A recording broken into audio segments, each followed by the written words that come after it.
പക്ഷെ ഒരു കാര്യം ഞാൻ തിരിച്ചറിയുന്നു, സത്യത്തെ, നന്മയെ, സ്നേഹത്തെ മനസ്സിലാക്കാൻ പറ്റുന്ന ഒരു സമൂഹം, അല്ലെങ്കിൽ അവരോടൊപ്പം നിൽക്കാൻ ആഗ്രഹിക്കുന്ന ഒരു പറ്റം ആളുകൾ ഒത്തുചേർന്നതിന്റെ ഈ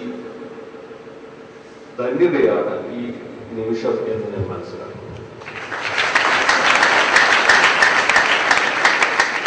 ഞാൻ വലിയ വാചകങ്ങളൊന്നും പറയുന്ന ഒരാളല്ല. പറയാൻ പറ്റുന്നത് അല്ലെങ്കിൽ പ്രവർത്തിക്കാൻ പറ്റുന്നത് പറയുക എന്ന് പറയുന്ന ഒരു കാര്യം മാത്രത്തെക്കുറിച്ച് ഞാൻ ആലോചിക്കാം.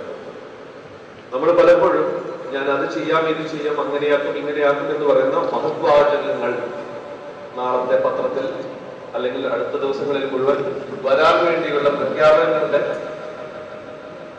ജിഹോകളായി മാറുന്നതിന് നല്ലത് സമാധാനമായി ലോകത്തിന്റെ ഏതെങ്കിലും മൂലയിൽ ഇരുന്ന് എന്നാൽ കഴിയുന്ന നന്മയുള്ള വശങ്ങൾ മറ്റുള്ളവർക്ക് കാണിച്ചു കൊടുക്കാൻ പറ്റുന്ന രീതിയിലുള്ള പ്രവർത്തനം നടത്തുക എന്നതാണ്.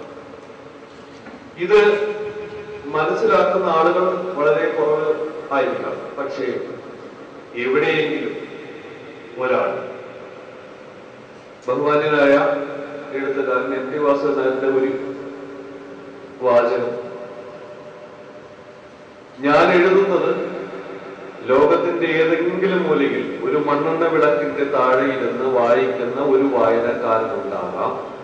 അയാൾ എന്റെ കഥകൾ വായിച്ചു മനസ്സിലാക്കുന്നുണ്ടെങ്കിൽ ഞാൻ ധന്യനായി, അല്ലെങ്കിൽ എനിക്ക് അത്രയും മതി എന്ന് ആഗ്രഹിക്കുന്നത് പോലെ എവിടെയോ ഇരുന്ന് കേൾക്കുന്ന, എവിടെയോ ഇരുന്ന് മനസ്സിലാക്കുന്ന ഒരാളുണ്ടായാൽ അയാളുടേതായ മനസ്സ് മറ്റു പലരിലേക്കും റിഫ്ലക്ട് ചെയ്യും എന്ന് തന്നെയാണ് ഞാൻ വിശ്വസിക്കുന്നത്. നമ്മുടെ പ്രാർത്ഥനകൾ അതിനു വേണ്ടിയുള്ളതാണ്. നമ്മൾ എന്തിനു വേണ്ടി എന്ന് ആലോചിക്കും. നമ്മൾ ഇരുന്ന് പ്രാർത്ഥിക്കുമ്പോൾ നമ്മുടെ മനസ്സിലൂടെ 1000 കാര്യങ്ങൾ കടന്നു പോകും. സ്വസ്ഥമായ മനസ്സുമായി, നന്മയായി, നല്ലതിലേക്ക് വേണ്ടി മാത്രമായിട്ട് വളരെ ആത്മാർത്ഥമായി ഒരു ധ്യാനാവസ്ഥയിൽ പ്രാർത്ഥിക്കാൻ കഴിയുന്ന എത്ര പേരുണ്ട് എന്ന് നമ്മൾ ആലോചിക്കും.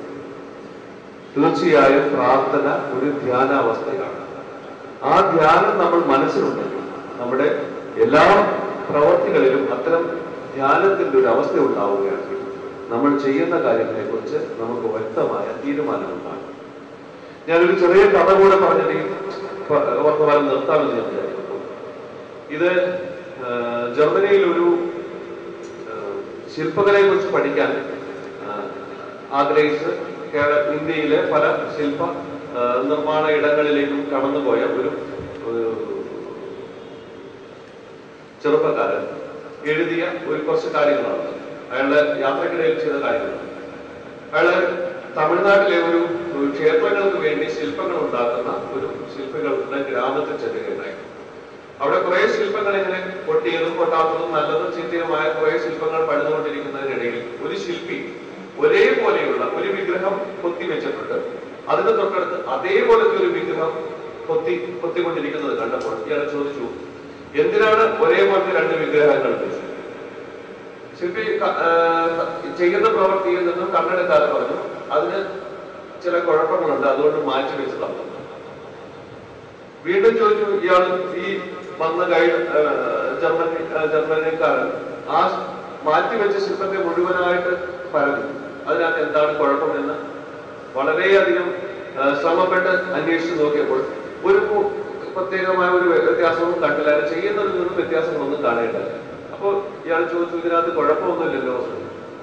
അപ്പൊ ആ ശില്പി പറഞ്ഞു, അതിനകത്തൊരു പൊട്ടലുണ്ട്. അപ്പൊ ആ പൊട്ടൽ അന്വേഷിച്ചിട്ടായി അടുത്ത പരിപാടി. വീണ്ടും അന്വേഷിച്ച് നോക്കിയപ്പോൾ പൊട്ടലൊന്നും ഇയാൾക്ക് കാണാനും പറ്റില്ല. അപ്പൊ പറഞ്ഞു, ഇതിനകത്ത് പൊട്ടലൊന്നും കാണുന്നില്ലല്ലോ. അപ്പൊ അയാൾ പറഞ്ഞു, അതിന്റെ മൂക്കിന് താഴെ ഒരു ചെറിയ സ്ക്രാച്ച് ഉണ്ട്, ചെറിയൊരു പൊട്ടലുണ്ട്.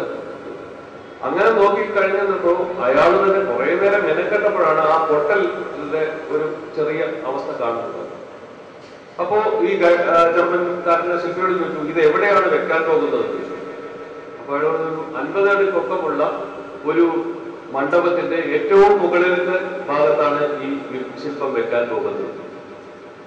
അപ്പോ ഇയാളെ ശില്പിയോട് ചോദിച്ചു, ഞാൻ ഇവിടെ നിന്ന് നോക്കിയപ്പോൾ തന്നെ ഈ ഇതിന്റെ പൊട്ടലുകളും ഇതിന്റെ കുഴപ്പങ്ങളും ഒന്നും എനിക്ക് കാണാൻ പറ്റില്ല.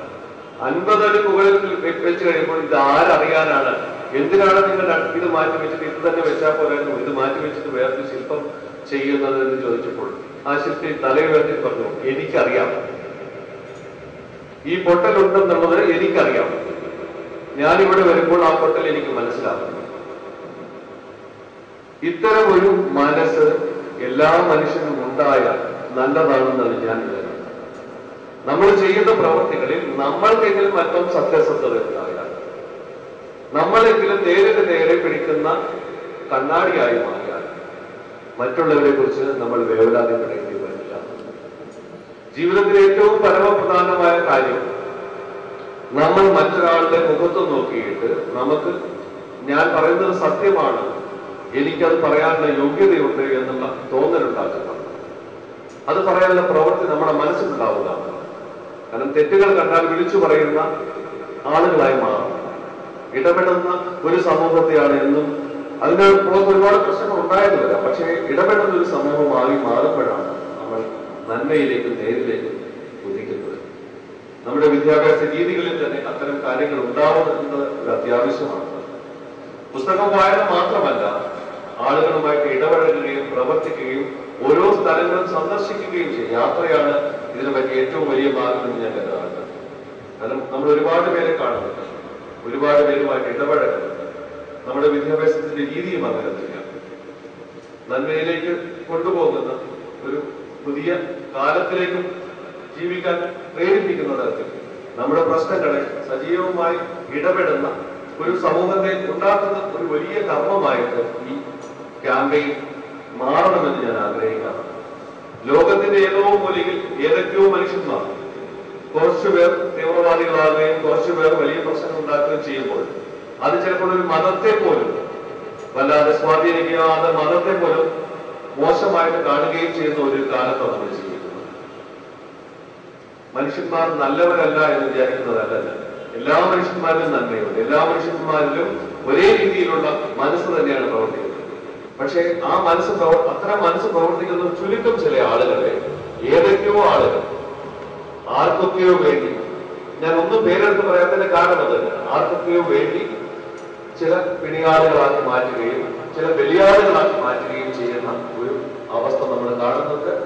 മുഖം തിരിഞ്ഞു നിൽക്കുക, സത്യത്തിന്റെ വഴിയിലേക്ക് മാത്രം പോകാനുള്ള ഒരു വലിയ യാത്രയായി തീരട്ടെ ഇത്തരം ചടങ്ങുകൾ, ഇത്തരം പ്രവൃത്തികൾ, ഇത്തരം ക്യാമ്പയിനുകൾ എന്ന് ആത്മാർത്ഥമായി ആഗ്രഹിക്കുന്നു. അതിനുവേണ്ടി പ്രാർത്ഥിക്കുന്നു.